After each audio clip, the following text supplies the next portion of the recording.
Muyul okuluka anan kompas orang kebujahan orang dut.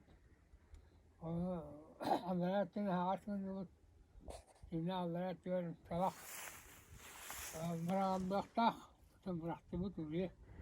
Antan je kot topu ya berawat. Okan iten je orang otun marco.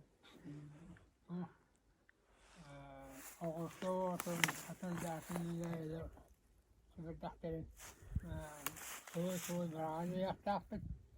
Ama bete heger bollana bollan batta takut. Onna ayah hastalan ukutan asigirde durukta.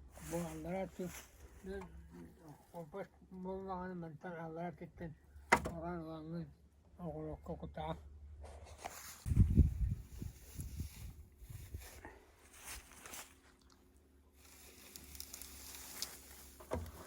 Terkata kota ya.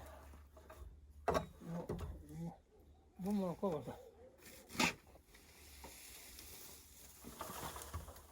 Wo bodoh. Terkata kota takut.